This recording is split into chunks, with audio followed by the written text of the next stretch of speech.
Buenos días, buenas tardes o buenas noches, compañeros. A mí me toca exponerle pues quién fue Jimmy Carter y la gran divergencia y su influencia en América Latina. Pues James Earl Carter Jr., más conocido como Jimmy Carter, fue un politólogo estadounidense del Partido Demócrata. Fue el 39º presidente de los Estados Unidos durante un periodo de 1977 a 1981. Anteriormente, pues había ejercido de gobernador del estado de Georgia durante el periodo de 1971 a 1975 y fue senador en la Asamblea General de Georgia de 1962 a 1966.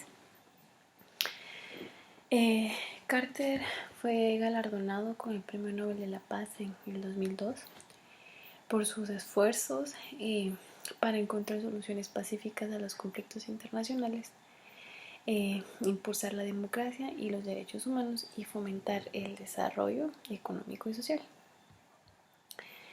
Su mandato como presidente de Estados Unidos pues estuvo marcado por importantes éxitos en la política exterior, como los tratados sobre el Canal de Panamá, los acuerdos de paz de Camp David, que esto pues era el tratado de paz entre Egipto e Israel, y el tratado de SALT II con la Unión Soviética, y pues el establecimiento de relaciones diplomáticas con la República Popular China.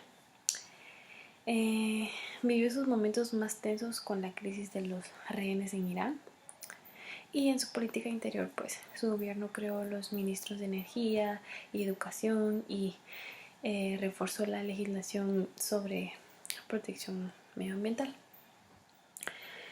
Pues conociendo ya quién fue Jimmy Carter, es importante saber qué fue la gran divergencia. La gran divergencia es un debate que intenta explicar por qué Europa creció económicamente de tal modo que se situó por delante de los demás países del mundo, pues, en cierto momento histórico. Se intenta entender por qué el PIB per cápita pues creció de esa manera en un momento específico y por tanto lo situó como la hegemonía política económica mundial, derivándose de la revolución industrial.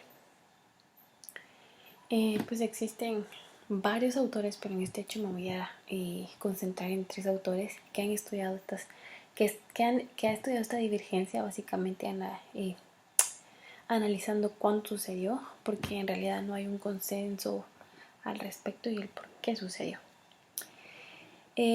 Pues entonces existen 3 posibles explicaciones, que en este caso son la explicación geográfica, institucional y sintética.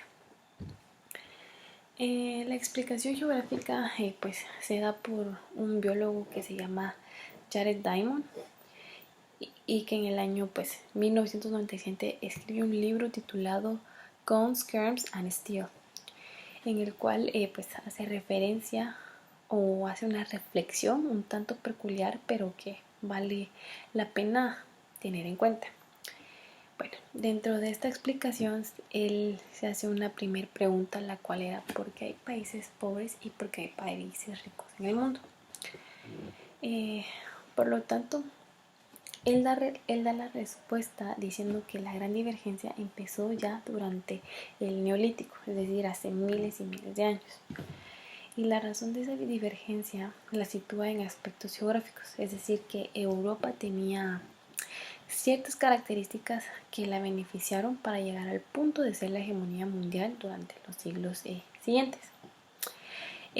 ¿Cuáles eran esas características? Pues según él, puso por ejemplo la existencia de animales domesticables como la vaca, la cabra, el caballo, el camello, de hecho mencionaba el camello, pues que hacían que los europeos fueran inmunes a ciertas enfermedades.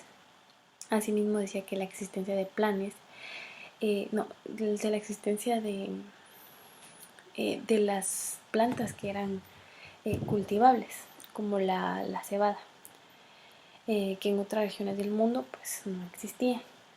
Asimismo, la latitud y la interconexión entre el continente euroasiático, como este es plano y fácilmente conectable a través de rutas comerciales como la ruta de la seda, mientras que por ejemplo en espacios como las Américas las conexiones norte-sur eran muy poco complicadas. Y también explica cómo el clima favoreció de alguna manera a los países europeos. Seguidamente, pues la explicación institucional la da un historiador llamado Niall Ferguson, que en el año 2011 publicó un libro titulado Civilization, the West and the Rest. Él lo que explica es que no es una cuestión de geografía como decía Diamond, sino que es una cuestión de instituciones y de leyes. De hecho, él dice que como la gran divergencia de hecho se inicia alrededor del año 1500, y cómo fue que en Europa se desarrollaron una serie de instituciones y se aprobaron una serie de leyes que la llevaron a la prosperidad. De hecho, el autor pues dice que existe la Six Killer App, como en el teléfono, que son la competencia, la revolución científica, los derechos de propiedad, la medicina moderna, la sociedad de consumo, la ética y la ética de trabajo. Pues él dice que gracias a estas 6 apps Europa ha podido colocarse encima de los demás.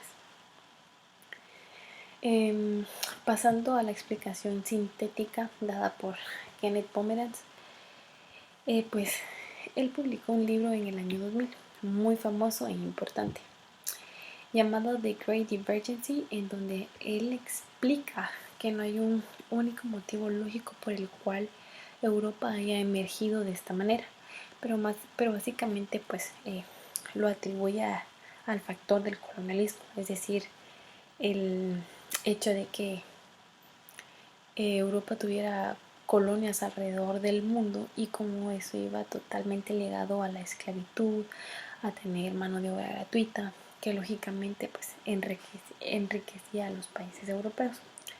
Asimismo, el uso de la coerción. Bueno, luego por otro lado, el acceso a las materias primas, también en las colonias, pero también en la metrópolis. Por ejemplo, él utiliza el caso de Inglaterra, y como había muchas minas de carbón. De hecho, Pomeranz hace una comparativa muy interesante entre el caso de Inglaterra y la China. Él argumenta cómo a mediados del siglo XVIII pues no había un mundo con un centro, sino que había un mundo policéntrico. De hecho, pues la gran divergencia no se podía prever, es decir, que fue casi accidental.